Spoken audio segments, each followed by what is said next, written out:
Good morning, all of you.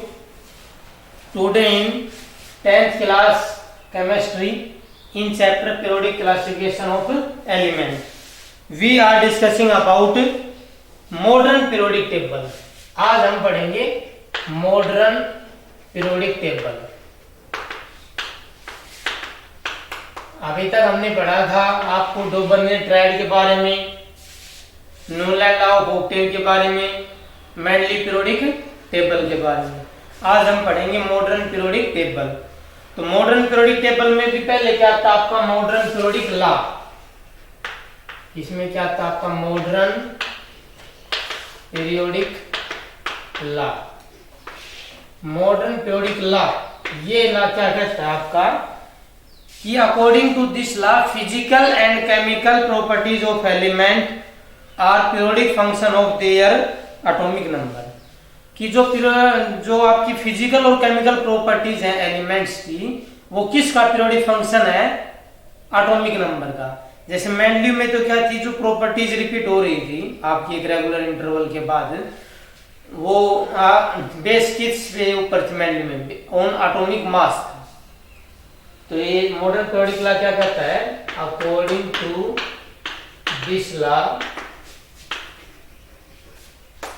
Physical and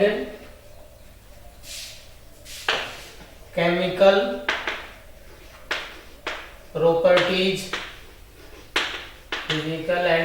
properties of elements are the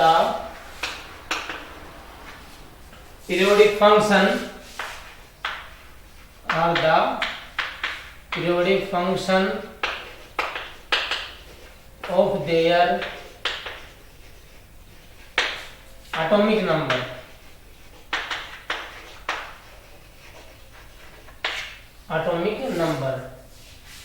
क्या कहता है? जो फिजिकल और केमिकल प्रॉपर्टीज है एलिमेंट्स की, वो क्या है? पीरियोडिक फंक्शन है. किसका? देयर एटॉमिक नंबर का. पीरियोडिक फंक्शन का मतलब होता है कोई चीज एक रेगुलर इंटरवल के बाद रिपीट होना. तो जो फिजिकल और केमिकल प्रॉपर्टी जो एक रेगुलर इंटरवल के बाद रिपीट हो रही है, वो किसके ऊपर बेस है? On atomic number. मेंडली में था बेस्ड ऑन एटॉमिक मास, और इसमें बेस्ड ऑन एटॉमिक नंबर. अब इसकी कुछ कैरेक्टरिस्टिक्स हैं. मॉडर्न पीरियोडिक टेबल की कुछ कैरेक्टरिस्टिक्स है, कुछ गुण है, तो वो हम डिस्कशन करते हैं.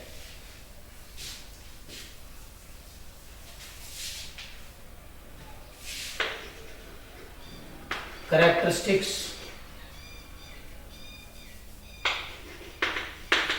of modern periodic table. इसकी क्या क्या कैरेक्टरिस्टिक है? फर्स्ट तो this table is based on this modern periodic table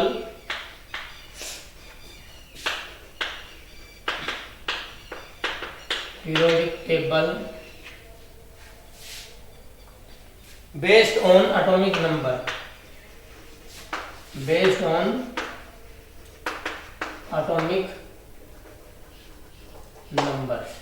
ये जो आपकी पीरियोडिक टेबल है, ये किसके ऊपर बेस्ड है? एटॉमिक नंबर पे. एक तो इसकी कैरेक्टरिस्टिक ये है. दूसरा क्या है? This table consist of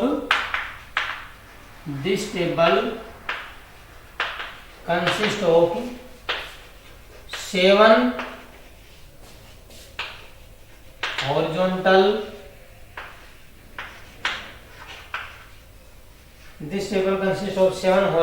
rows called periods and 18 vertical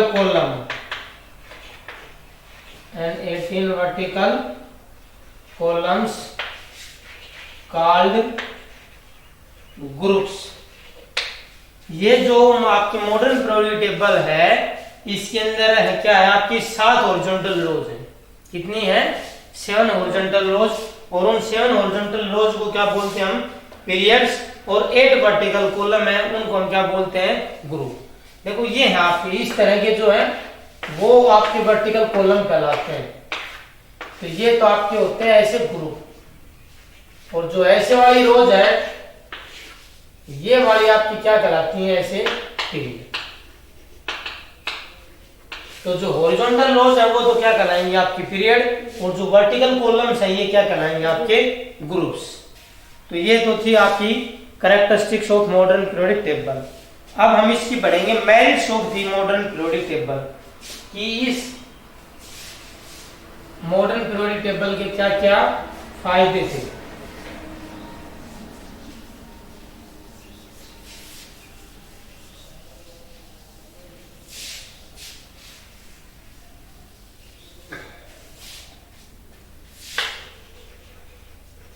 merits of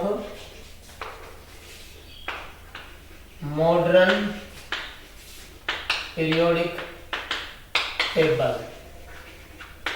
अब जो आपकी मॉडर्न पीरियोडिक टेबल, इसके क्या क्या फायदे थे, विशेषताएं थी। फर्स्ट तो this classification is based on atomic number. First जो इसकी मेरिट क्या थी, ये जो क्लासिफिकेशन थी किसके ऊपर बेस्ड थी, ऑन एटॉमिक नंबर्स के ऊपर बेस्ड थी। सेकंड क्या थी, the position of isotope at one place on the basis of atomic number. Second जो इसकी मेरिट क्या थी, जो पोजीशन ऑफ आइसोटोप। देखो अकॉर्डिंग टू मेंडली टेबल अगर मास नंबर इंक्रीज हो रहा है तो आपकी हाइड्रोजन की अलग अलग पोजीशन होनी चाहिए, लेकिन इसने पोजीशन ऑफ आइसोटोप को एक ही जगह पे रख दिया था। जो सेकंड इसकी देखो, फर्स्ट तो क्या मेरिट थी, this classification is based on atomic number।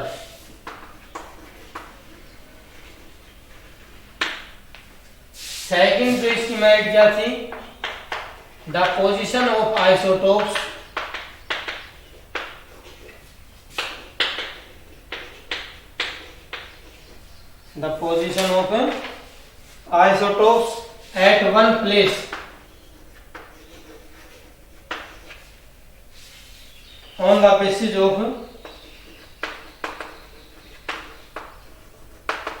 at one place on the basis of atomic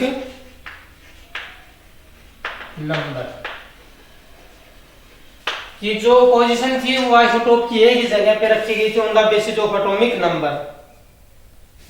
फिर इसमें जो लेंथेनाइड और एक्टिनाइड था उनको अलग से सेपरेटली रखा गया था। जो आपकी मॉडर्न पीरियोडिक टेबल है आपने उसमें देखा वो कुछ इस तरह की स्ट्रक्चर होती है,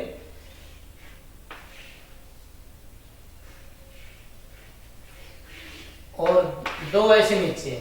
तो ये नीचे वाले हैं, ये है आपके लेंथेनाइड और एक्टिनाइड्स। तो इस मॉडर्न पीरियोडिक टेबल में क्या था, जो लेंथेनाइड्स और एक्टिनाइड्स हैं उनको अलग से पोजीशन दी गई थी। ये एक इसकी फायदे थी, the lanthanides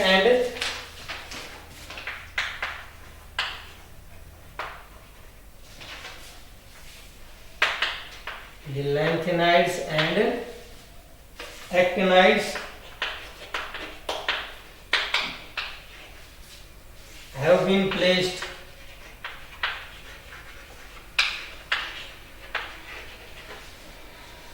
separately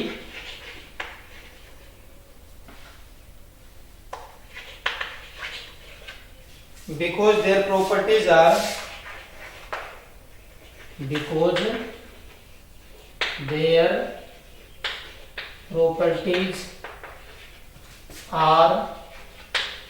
different from groups। इसमें लेंथेनाइड और एक्टिनाइड को क्या रखा गया था, अलग से रखा गया था क्योंकि इनकी प्रॉपर्टीज अलग थी। फिर अगली इसकी मेरिट क्या था, the systematic grouping of elements had made study of elements simpler. जो सिस्टमैटिक ग्रुपिंग ऑफ एलिमेंट है ना, मतलब जो मॉडर्न पीरियोडिक टेबल में जो सिस्टमैटिक तरीके से एलिमेंट्स को अरेंज किया था उसने एलिमेंट्स की स्टडी को क्या बना दिया, इजी बना दिया। फिर है the position of elements is governed bye electronic configuration. Next जो मेरिट क्या थी, जो पोजीशन थी एलिमेंट की वो किसके द्वारा गवर्न की गई थी, बाय इलेक्ट्रॉनिक कॉन्फ़िगरेशन। जैसे कोई भी एलिमेंट पीरियोडिक टेबल में कहां पर है उसकी पोजीशन किसके अकॉर्डिंग दी गई थी, on the basis of electronic configuration. तो ये थी आपकी सारी merits of the modern periodic table. Next हम पढ़ेंगे डीमेरिट्स कि जो मॉडर्न पीरियोडिक टेबल है इसकी क्या क्या कमियां थी।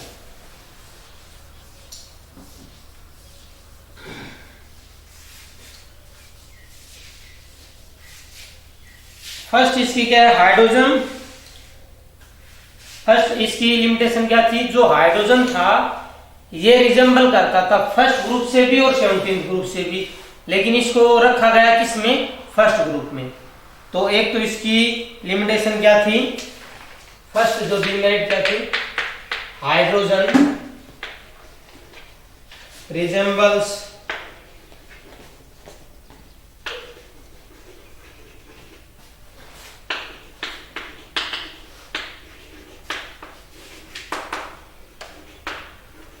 Hydrogen resembles both alkali metals and halogens.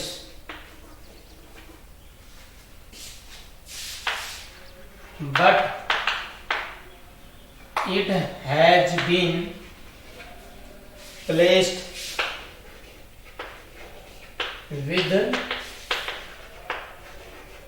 alkali metals. क्या था कि जो हाइड्रोजन था वो किससे रिजेंबल करता था, मैच करता था, इसकी प्रॉपर्टीज अल्कली मेटल से भी और हैलोजन से भी, लेकिन ये किसके साथ रखा गया, alkali metals.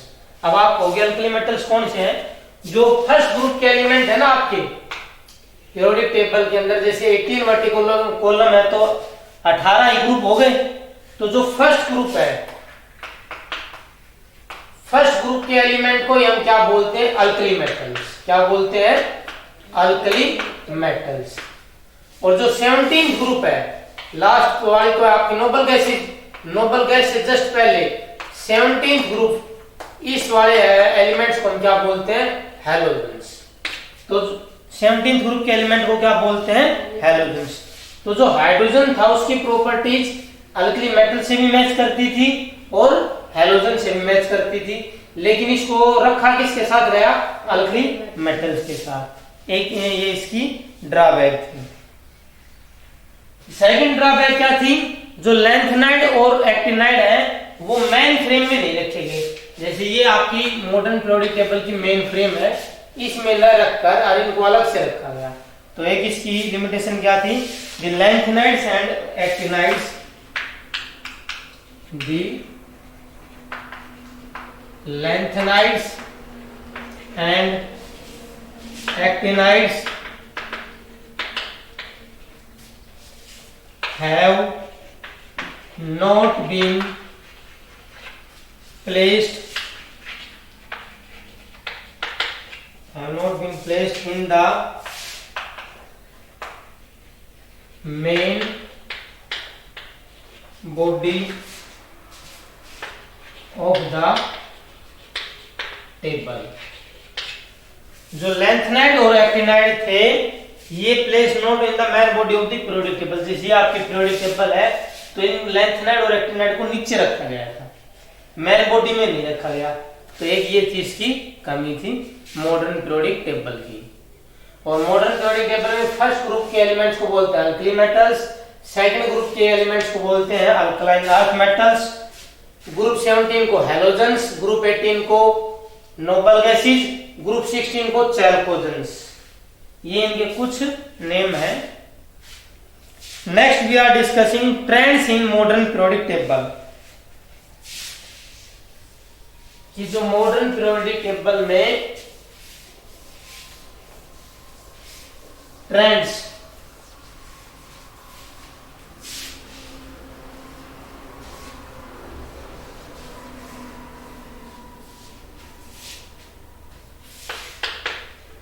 Trends in modern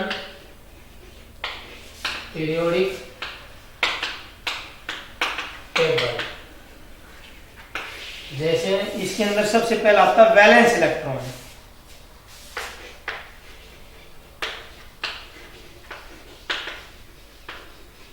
valence electrons कौन से होते हैं, वैलेंस इलेक्ट्रॉन होते हैं जो आउटरमोस्ट शेल में जो इलेक्ट्रॉन प्रेजेंट होते हैं वो क्या कहलाते हैं, किसी भी एटम की आउटरमोस्ट शेल में जो इलेक्ट्रॉन प्रेजेंट होते हैं वो क्या कहलाते हैं आपके वैलेंस इलेक्ट्रॉन। क्या लिखोगे? The electrons present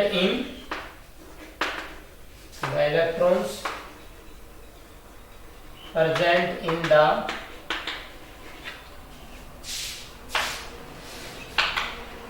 outermost shell of an atom, कि कोई भी एटम है उसकी आखिरी सेल के अंदर कितने इलेक्ट्रॉन प्रेजेंट हैं वो उसके क्या कहलाएंगे? Valence electron. और वैलेंस इलेक्ट्रॉन भी क्या है आपके? On moving left to right. ये जैसे आपकी पीरियोडिक टेबल है,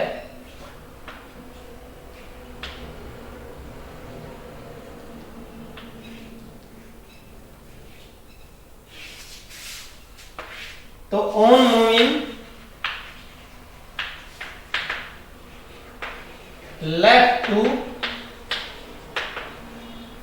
राइट, अगर हम लेफ्ट टू राइट जाते हैं across A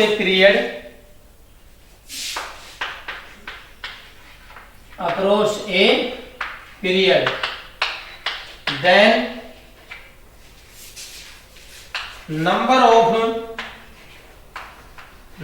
number of valence electrons increases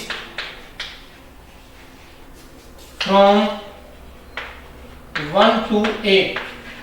अगर हम किसी पीरियड में जाते हैं लेफ्ट टू राइट किसी भी पीरियड में, तो number of electron, valence electron क्या है? आखिरी सेल में जो भी इलेक्ट्रॉन प्रेजेंट होंगे वो क्या कहलाएंगे? आपके वैलेंस इलेक्ट्रॉन। तो हम जैसे जैसे हम लेफ्ट टू राइट जाते हैं किसी भी उसमें पीरियड में, तो number of valence electron increase हो रहे हैं। जैसे आप electronic configuration already you know in 9th class. जैसे सपोज हम बात करते हैं इनकी, देखो lithium, beryllium, boron, carbon, nitrogen, oxygen, fluorine, ये सारे एक ही उसके हैं पीरियडिक एलिमेंट। अब देखो कैसे number of valence electron increase हो रहे हैं।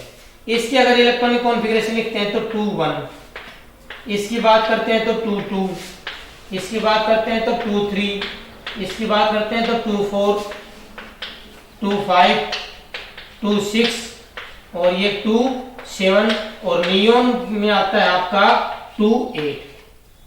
तो देखो पहली सेल में सभी में 2 2 इलेक्ट्रॉन है, सभी में 2 2 हैं, लेकिन सेकंड सेल के अंदर आपके देखो जो आखिरी सेल तो यही है, आखिरी सेल में पहले 1 था, फिर 2 3 4 5 6 7 8।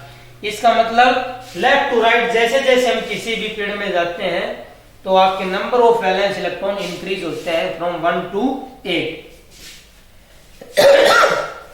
But on moving down A group, लेकिन अगर हम ग्रुप में चलते हैं तो number of valence electron same रहते हैं, ग्रुप में आपके सेम रहते हैं। किसके अंदर? ग्रुप में आपके वैलेंस इलेक्ट्रॉन क्या रहेंगे? सेम रहेंगे। क्यों रहेंगे? जैसे देखो हाइड्रोजन, लिथियम, सोडियम और पोटेशियम, ये चारों एक ही ग्रुप के कौन है? एलिमेंट में चारों एक ही ग्रुप के हैं। फर्स्ट के हाइड्रोजन, लिथियम। हाइड्रोजन की कॉन्फ़िगरेशन होती है 1, इसकी होती है 2 1, और इसकी होती है 2 8 1, और इसकी होती है आपकी 2 8 8 1। तो देखो सभी के आउटर मोस्ट में एक इलेक्ट्रॉन है भाई, इसका आउटर मोस्ट, इसका तो आखिरी हो जो भी है वो एक ही है, इसका आउटर मोस्ट में एक इलेक्ट्रॉन है, इसकी आउटर मोस्ट में भी एक, और इसके आउटर मोस्ट में भी एक। और आउटर मोस्ट सेल के इलेक्ट्रॉन क्या कहलाते हैं? Valence electron. इट मींस सभी के आउटर मोस्ट में एक इलेक्ट्रॉन है, इट मींस सभी में वैलेंस इलेक्ट्रॉन एक एक है। तो इसका मतलब ग्रुप के अंदर वैलेंस इलेक्ट्रॉन क्या रहेंगे? आपके सेम रहेंगे। ग्रुप के अंदर वैलेंस इलेक्ट्रॉन क्या रहेंगे? सेम। नेक्स्ट हम बात करते हैं वैलेंसी की। नेक्स्ट हम जो बात करते हैं वैलेंसी, तो वैलेंसी क्या होती है आपकी?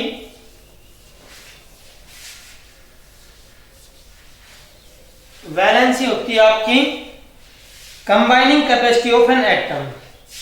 वैलेंसी क्या होती है? इट इज द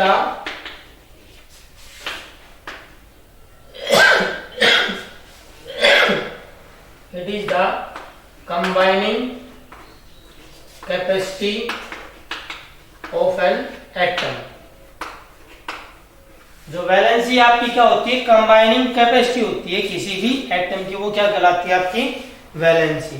अब वैलेंसी क्या होती है, अगर आपके number of valence electron, number of valence electron, अगर नंबर ऑफ वैलेंस इलेक्ट्रॉन 1 है, 2 है, 3 है, तो उसकी वैलेंसी भी इतनी रहेगी। लेकिन अगर इससे ज्यादा है तो उसमें हम क्या करेंगे, 1 minus number of valence electron, number of valence electron bracket में 4 5 6 7 8। अगर आपके नंबर ऑफ वैलेंस इलेक्ट्रॉन 1 है तो वैलेंसी भी 1, नंबर ऑफ वैलेंस इलेक्ट्रॉन 2 है तो वैलेंसी भी 2, नंबर ऑफ वैलेंस इलेक्ट्रॉन 3 है तो वैलेंसी भी 3। लेकिन अगर 3 से ज्यादा है तो हम उसमें से 8 में से करेंगे number of valence electron. Valence electron मैंने ऑलरेडी बताया दिया, जो आउटर मोस्ट में इलेक्ट्रॉन होते हैं। तो सपोज किसी का आउटर मोस्ट में सपोज 4 इलेक्ट्रॉन है तो उसकी वैलेंसी क्या होगी 4। आउटर मोस्ट में 5 इलेक्ट्रॉन है तो उसकी वैलेंसी हो जाएगी 8 माइनस 5 3। आउटर मोस्ट में 6 है तो 2, 7 है तो 1, और आउटर मोस्ट में 8 इलेक्ट्रॉन है तो उसकी वैलेंसी 0। जैसे जो नोबल गैस है इनकी वैलेंसी क्या होती है आपकी 0 होती है। नेक्स्ट हम बात करते हैं केमिकल रिएक्टिविटी की।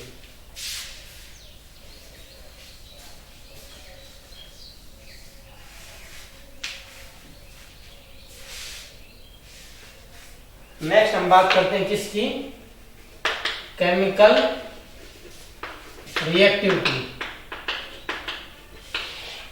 केमिकल रिएक्टिविटी में क्या कह रहा है, the reactivity of metals decreases on moving left to right in a period due to decrease in tendency to loss electron, and that of metals non metals increases due to increase in tendency to gain electron. क्या कह रहे हैं कि जो आपके metals होते हैं, क्या है आपके जो मेटल्स होते हैं इनकी रिएक्टिविटी, मेटल्स की रिएक्टिविटी किसके अंदर, पीरियड के अंदर, वो तो क्या होती है आपकी डिक्रीज होती है, डिक्रीज होती है। मेटल्स की रिएक्टिविटी पीरियड के अंदर डिक्रीज होती है। क्यों होती है, due to decrease in tendency to loss electrons, to loss electrons. क्या होते हैं, जो मेटल्स होते हैं ये आपके पीरियड के अंदर इनकी रिएक्टिविटी क्या होती है, डिक्रीज होती है। क्यों होती है मेटल्स की पीरियड के अंदर रिएक्टिविटी डिक्रीज, क्योंकि जैसे जैसे हम लेफ्ट टू राइट जाते हैं इनकी जो लॉस करने की टेंडेंसी है वो घटती है, तो इस वजह से इनकी रिएक्टिविटी भी डिक्रीज होती है। लेकिन आपके जो नॉन मेटल्स हैं, नॉन मेटल्स इन पीरियड, इसकी रिएक्टिविटी क्या होगी, आपकी रिएक्टिविटी इंक्रीजेज होगी। इनकी रिएक्टिविटी क्या होती है, इंक्रीजेज होती है। क्यों हो जाती है, due to gain of electron, gain of electrons. कि ये आपके जैसे जैसे हम लेफ्ट टू राइट जाते हैं तो इनकी टेंडेंसी बढ़ती जाएगी, बढ़ती जाएगी। तो जितनी ज्यादा देखो मेटल्स है इनमें इलेक्ट्रॉन लॉस करने की कैपेसिटी होती है, नॉन मेटल में इलेक्ट्रॉन गेन करने की। तो मेटल्स का कैरेक्टर धीरे धीरे ऐसे ऐसे लॉस करने की टेंडेंसी कम होगी तो उनकी रिएक्टिविटी भी कम होगी। नॉन मेटल्स हैं ये आपकी क्या होती है, लेफ्ट टू राइट जाते हैं तो इलेक्ट्रॉन को गेन करने की स्ट्रॉन्ग टेंडेंसी रखते हैं। क्यों रखती है स्ट्रॉन्ग टेंडेंसी, क्योंकि ये इलेक्ट्रॉन को गेन करके अपने आप में क्या होना चाहती है, स्टेबल। और स्टेबल होने के लिए इलेक्ट्रॉन को गेन करेंगी, तो गेन करने की टेंडेंसी बढ़ेगी तो रिएक्टिविटी भी आपकी क्या होगी, इंक्रीज होगी। नेक्स्ट हम बात करते हैं इसके अंदर मेटलिक और नॉन मेटलिक करैक्टर का। तो मेटलिक और नॉन मेटलिक करैक्टर क्या कहलाता है, नेक्स्ट जो प्रॉपर्टी है वो आपका metallic character and non metallic character, non metallic character. देखो मेटलिक करैक्टर आपका रिलेटेड होता है मेटल से, मतलब इट मींस इलेक्ट्रॉन के लॉस करने से। तो जो अगर आपके मेटल्स हैं ये, तो मेटलिक करैक्टर भी क्या होगा आपका, डिक्रीज होगा लेफ्ट टू राइट। क्यों? क्योंकि इनकी लॉस करने की टेंडेंसी घटती आपकी कम होती है, तो मेटलिक करैक्टर भी डिक्रीज। ऐसे लेफ्ट टू राइट आपका नॉन मेटलिक करैक्टर क्या हो जाएगा? इंक्रीज हो जाएगा। क्यों? क्योंकि इनकी इलेक्ट्रॉन की गेन करने की टेंडेंसी इंक्रीज होती है, तो left to right in a pair non metallic character तो इंक्रीज और मेटलिक करैक्टर क्या होगा? डिक्रीज। इसके बाद आपका आता है nature of oxide. Nature of oxides, तो इसमें क्या है आपके नेचर ऑफ ऑक्साइड्स में जो आपके नॉन मेटल्स है ये आपके बनाते हैं बेसिक ऑक्साइड, और मेटल्स कैसे ऑक्साइड बनाते हैं? सॉरी, जो नॉन मेटल्स है ये तो एसिडिक ऑक्साइड बनाते हैं और मेटल्स है ये बेसिक ऑक्साइड बनाते हैं। नेचर ऑफ ऑक्साइड की जो आपका नेचर ऑफ ऑक्साइड में ये कह रहा है कि आपके जो ऑक्साइड्स का कैरेक्टर है, नॉन मेटल्स है ये कैसे बनाते हैं? एसिडिक, और मेटल्स कैसे बनाते हैं? Basic oxide. और लास्ट आपका बचता है atomic size and electronegativity. Atomic size, देखो एटॉमिक साइज क्या होता है आपका? जैसे ये आपकी फर्स्ट जैसे न्यूक्लियस है, ये आउटरमोस्ट सेल इलेक्ट्रॉन है, तो न्यूक्लियस की और आउटरमोस्ट सेल में इलेक्ट्रॉन होते हैं, जहां तक उसके बीच की दूरी क्या कहलाती है? Atomic size. और एटॉमिक साइज क्या होता है? ग्रुप के अंदर तो इंक्रीज होता है। क्यों होता है ग्रुप के अंदर इंक्रीज? क्योंकि नंबर ऑफ सेल्स बढ़ते जाते हैं। जैसे लिथियम में 2 1, सोडियम में 2 8 1 और पोटेशियम में आपके 2 8 8 1। तो नंबर ऑफ सेल्स इंक्रीज होती है तो साइज इंक्रीज होता है। पीरियड के अंदर साइज क्या होता है आपका? Decrease due to increase in nuclear charge. Okay, तो it is all about the trends in periodic properties. Thank you. Okay.